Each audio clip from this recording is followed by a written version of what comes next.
Yüreğim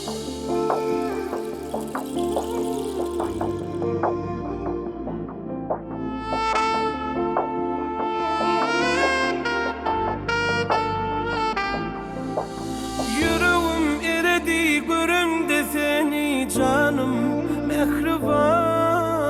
Bağladın özüne menin bu yaş ömrümü canı canım.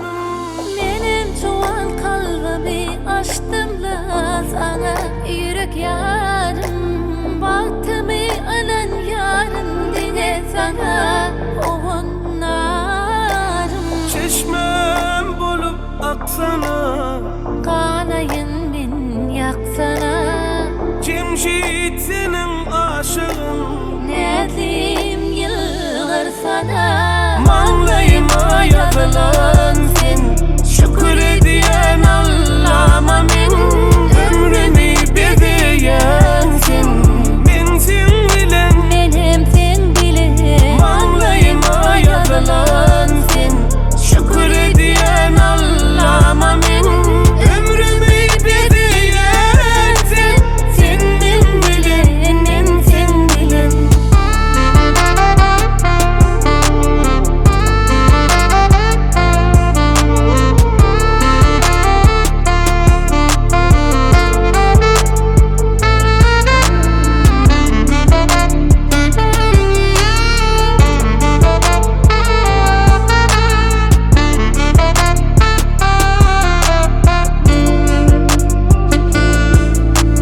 Dile diyen men ikimi hakta, seycüğünle yaşamanı.